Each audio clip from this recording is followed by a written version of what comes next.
The Starr D'Amico Show brought to you by cheapesttshirts.ca. Men's, women's, children's t-shirts in all sizes. Hoodies too. Aprons, anything for merchandise, cheapesttshirts.ca. Buy today, ship tomorrow. McLean's Pub, 1210 Peel Street, your home away from home for all Montreal Canadiens games and your home for D'Amico and Starr live once a month. Check out their website. Check them out in person, 1210 Peel Street in downtown Montreal.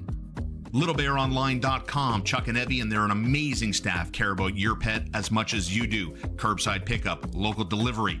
On St. Catherine across from Westmount Square, LittleBearOnline.com. And by Catherine Prince Realty.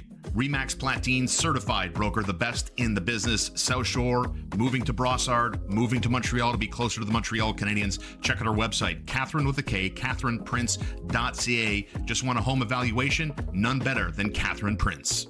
As promised on the Starr and D'Amico Show, we like to deliver what we say we're going to deliver when we're going to deliver it.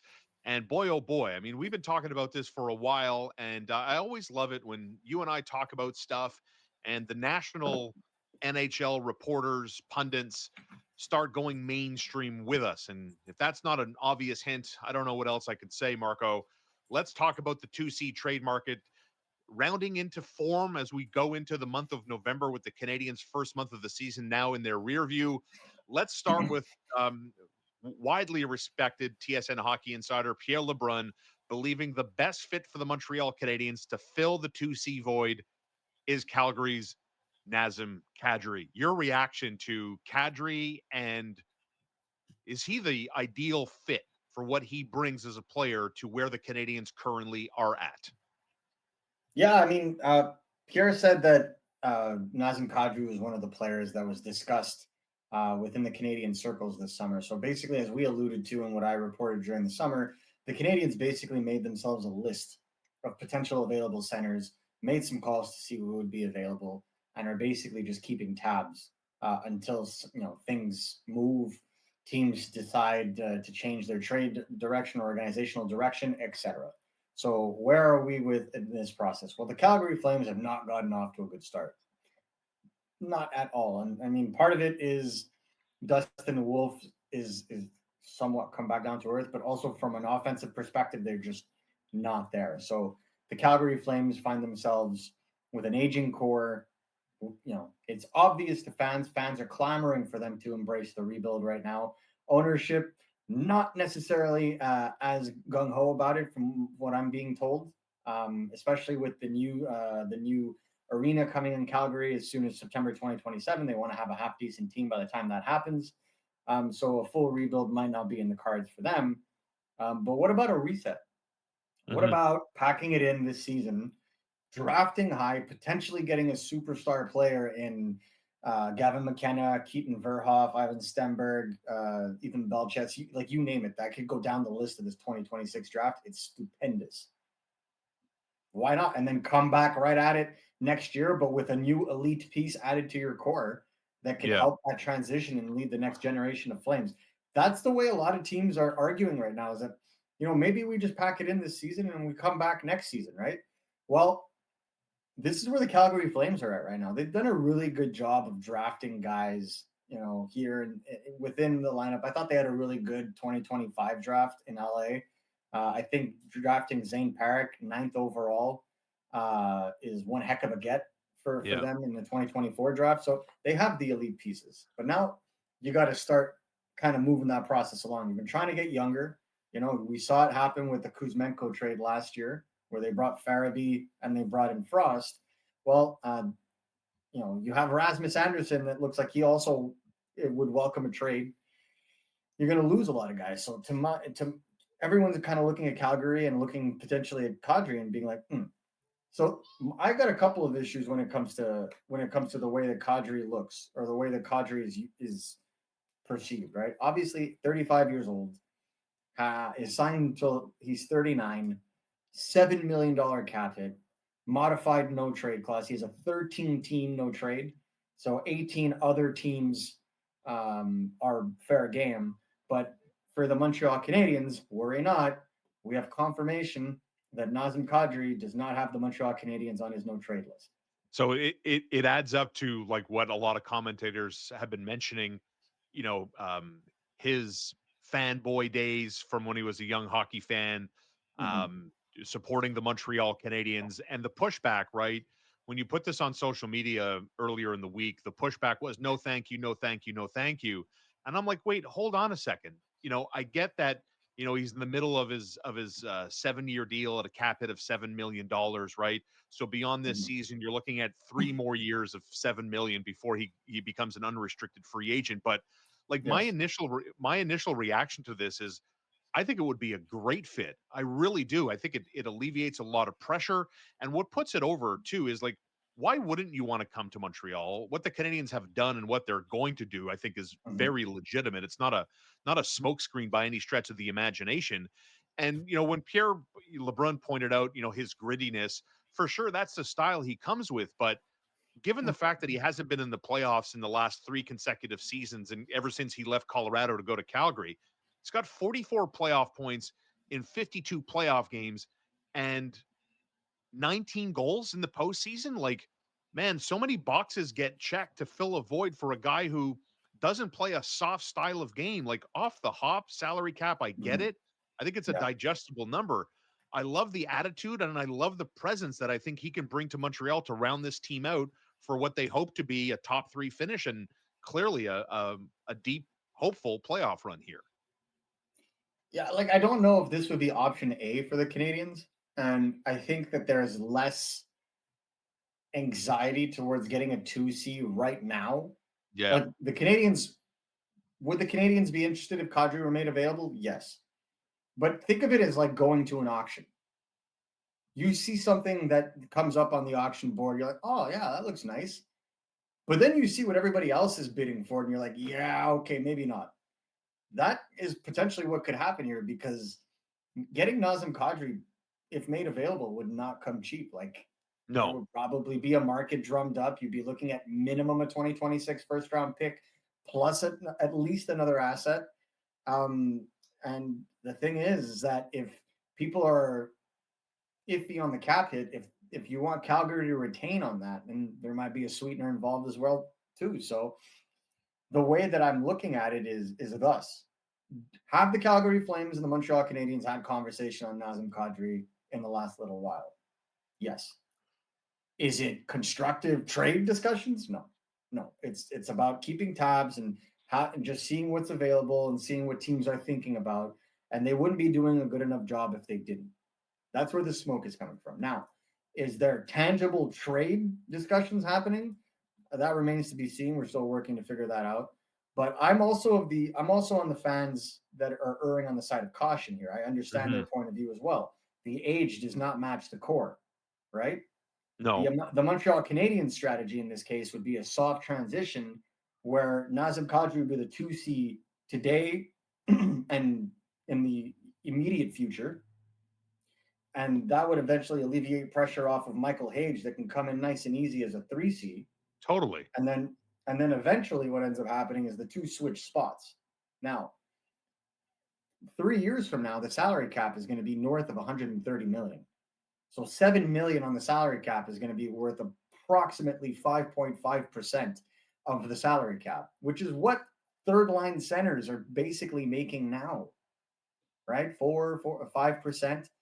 So I don't necessarily view it as a bad thing in that regard, if there's retention, of course, but it's the price to be paid and the outcome desired. So, I mean, before we move on to other options, right? Mm-hmm. I mean, is a realistic, and I don't disagree. I think if we're talking about a Nazem Kadri to Calgary, a couple of things that we know. He wants to get to 1,000 games career and he wants to do it in Calgary. Fine. So as of this recording, I think he's got like 5 games to go and then he reaches that milestone and then we'll see what happens thereafter, right? Mm-hmm. And how quickly this continues to move. The 2026 first round pick, I'm on your side. I think the conversation, that's where it gets going. And then it's something else. Is it Oliver Kapanen? Does Calgary want Adam Engstrom? Do they want a guy who already plays in the NHL and he can slot right into there and hopefully be integrated into their system? Or do they want someone that maybe they got to develop a little bit more with a high ceiling and the Canadians look at Adam Engstrom as trade bait? Like, is it a 2 asset for one? Is it 3 for one?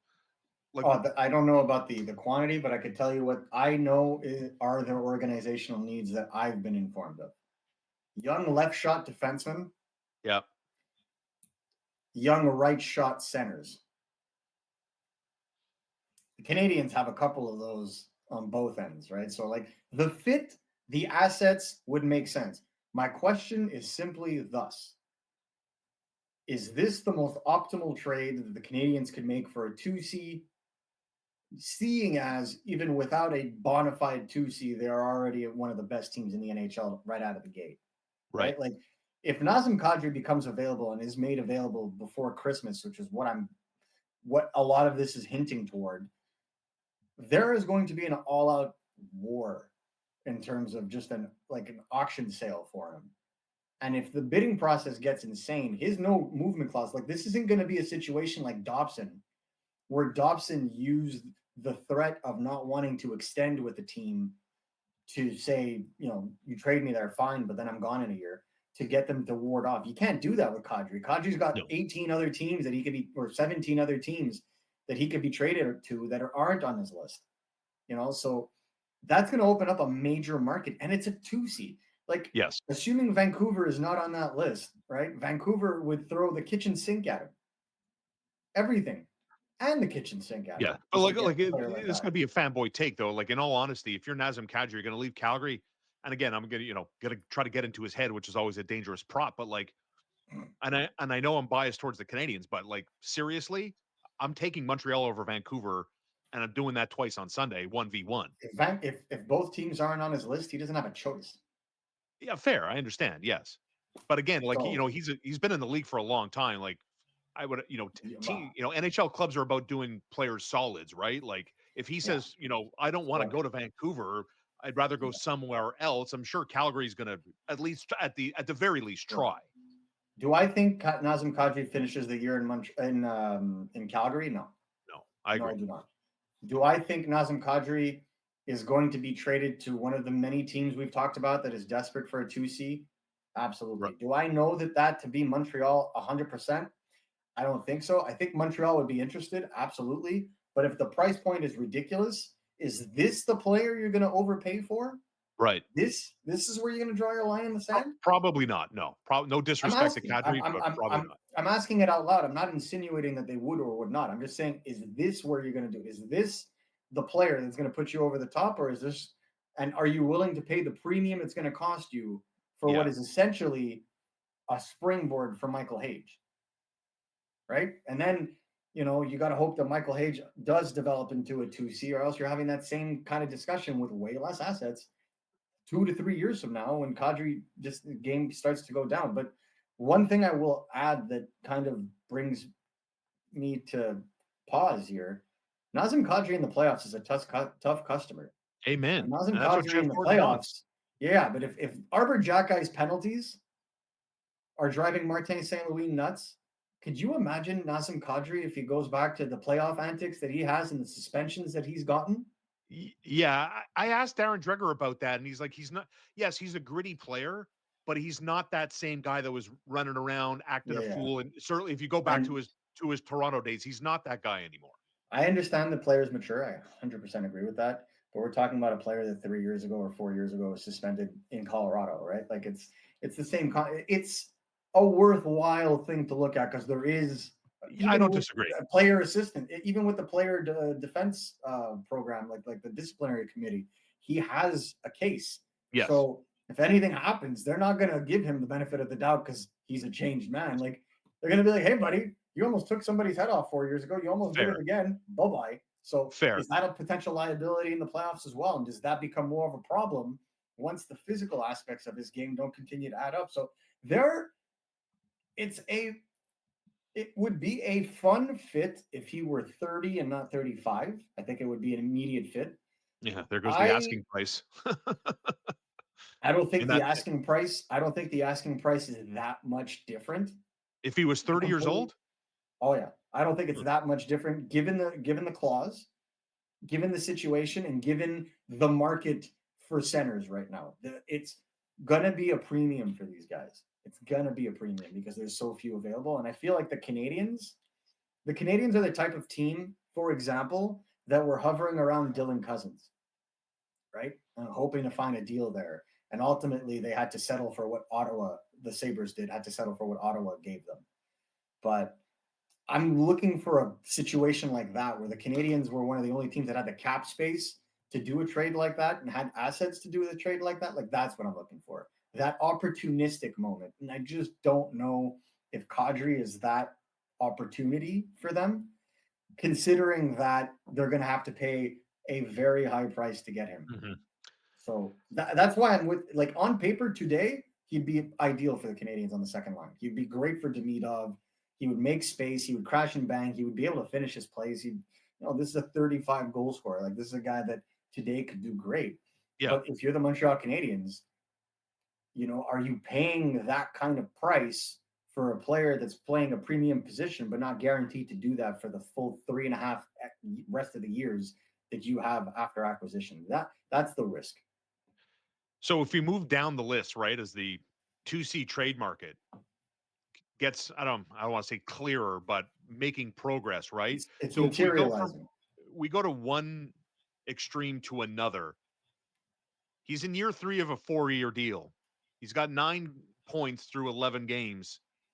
Ryan O'Reilly of the Nashville Predators, someone that I think, people in this market have looked at, have coveted, playoff battle tested, a champion, and a playoff MVP, 1 year left. So if there's reluctance, I'm not saying you're reluctant, but if there's general reluctance to Canadians look at the Nazem Kadri and how many years are left, Ryan O'Reilly, year 3 of a 4-year deal, producing on a team in Nashville where they thought maybe they were going to do something. They go out and they buy veterans thinking that's going to expedite, bring them back in. Hasn't worked out according to plan in Nashville.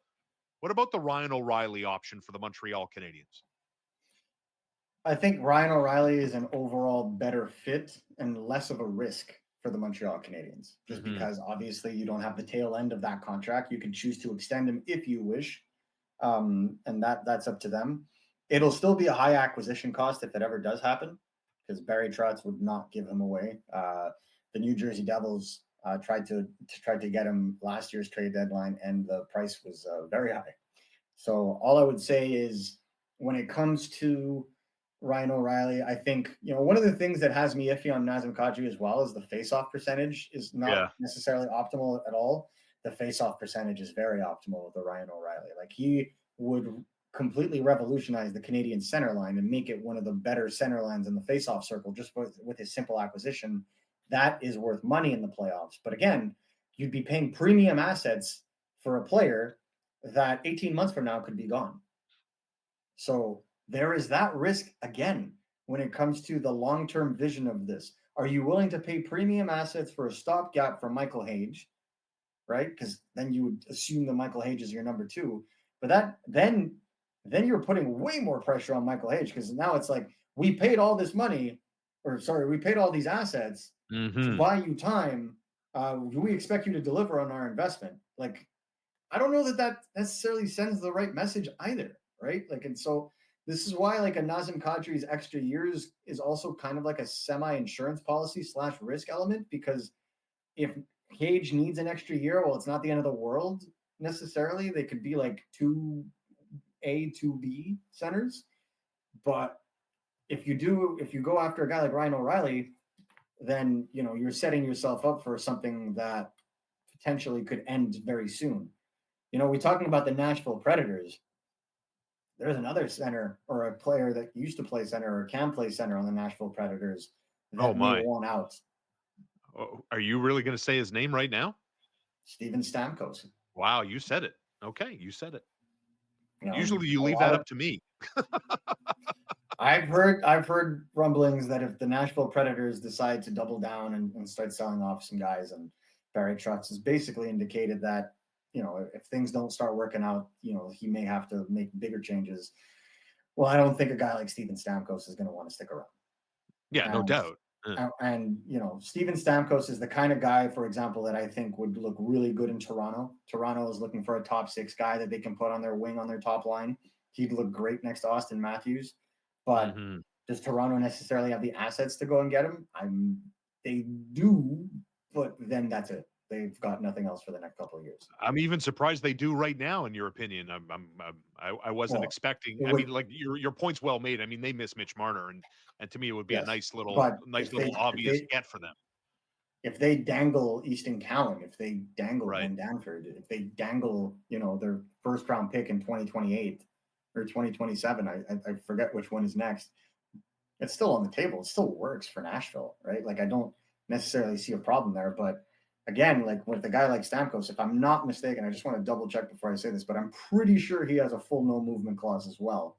And as it pertains to Ryan O'Reilly, he does not have a no movement clause on paper, but he will not be traded. Barry Trotz does not want to trade him to a place he doesn't want to go. So let's say he has a de facto no movement clause or an unwritten no movement clause.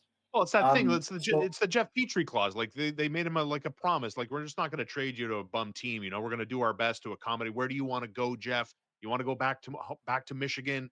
It's generally how good teams like to operate. They want to have this perception of we treat players with respect. We try to help them as best we can. You know what I mean? And I think that's more or less a lot of teams operate with that type of strategy and mindset.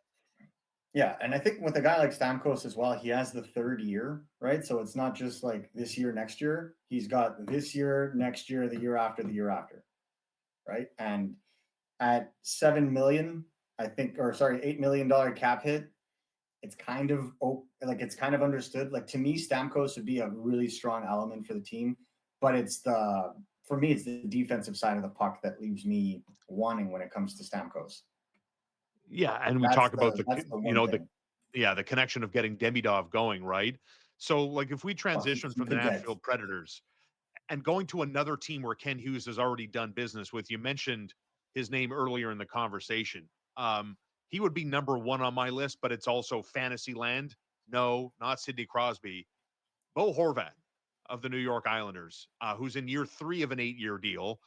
Who's right now with the New York Islanders that, again, I don't know, the compete level that we're expecting them to look like, as we get closer to U.S. Thanksgiving and into the holiday period. But 11 points, 6 goals through 9 games for Patrick Roy's New York Islanders. Bo Horvat is obviously spoken quite fondly of Nick Suzuki, respects his game clearly. But as much as I think that would be the most ideal, perfect world fantasy land get for the Montreal Canadiens, that seems to me the longest of odds in terms of how this team fills the 2C void. Yeah, basically the Islanders would have to blow it up for Horvat to become available, right? Yeah. They would have to legitimately blow it up. They're not there yet at all. I think Horvat has found some really good chemistry with Emil Heineman. They're loving how that top line works with Drouin. They're not a very deep team at center. Callum Ritchie's still kind of finding his legs in the AHL and getting used to the pro game. But after that, they're not very deep when it comes to their center line. So if they move a guy like Horvat, you're basically saying like, sayonara, we're out for the next 2 years. We're a bottom feeding team. Yeah, it's a 28-year-old center, Well, I mean, you're done at that point. Exactly. Like you would basically be calling it done. And I'm not quite sure that he would necessarily be the kind of guy that would be moved anytime soon. Like I have heard absolutely nothing on Bo Horvat. Absolutely nothing. That would be pure like fantasy trade. But Bo Horvat at 30 years old, 31 years old by the end of the season, it's not a, he would fit in the timeline. Like it's acceptable to me if you're 30 years old in this timeline, the Canadiens are going to be competitive over the next 5-6 years. That makes sense. But again, it wouldn't come cheap. It would be a significant uptick. But again, time. as of right now, not available from what I'm being told. Has an NTC. Yeah, and an NTC. And from what I'm being told, like there are, like we're not even in that realm. If he ever does get moved, this is a guy that probably would get moved only in the summer. I mean, NTC this year and next, and then the final 4 years of his deal, he's got a modified no trade clause, and who knows what that looks like. As we wrap up this discussion, is there a name that from Kadri to O'Reilly to Horvat, no Crosby talk, is there a name that we haven't talked about that maybe you want to talk here right now? I mean, I forgot to mention you suggested perhaps maybe a Stamkos option, but anything else that you hear of or that makes logical sense as the Canadiens have the cap space, they've got assets. to maneuver should they want to strike. Yeah. Is there another name? I mean, look, there's plan A, plan E, plan B, plan C, plan D, plan E, plan F, G, H, and we'll keep going down the line. You got guys like Pavel Zacha right now in Boston that have the Canucks very interested. Other teams are interested. The Bruins are considering extending him when it's possible because he does have an extra year on his deal. Boston doesn't necessarily know what they're going to do yet, although, some that are watching the Bruins think that it's about that time to embrace a full retool. So Zacha is definitely one to watch, not necessarily for the Canadiens, but across the league, because the moment some of these other centers start going, the less amount of suitors will be there for these other guys. There's a guy by the name of Alex Wenberg in San Jose that it's generating attention, and the San Jose Sharks specifically loaded up on LTIR contracts because they knew they were going to be moving out a lot of bodies this year and selling a lot of their players, mostly on defense, but they have a top 6 center in Alex Wenberg right now that is going to be drawing interest as well, and teams are already starting to call on. And San Jose, I don't think I'm shocking anybody here. San Jose is going to go for McKenna, right? And we're talking about Gavin, not Connor. So like we're definitely trying to get a first overall pick in that, or at least close to a first overall pick from a general manager perspective, because then that would be the final piece in their rebuild and they can move ahead. Like if San Jose walks out of the 2026 draft with Keaton Vierhoff, like they're done. It's over. Their rebuild is in place. They have an elite piece at every position. They're good to go. So if they move a guy like Wenberg, well, you can easily move Michael Misa into the top 6 center role for the rest of the season and roll with that.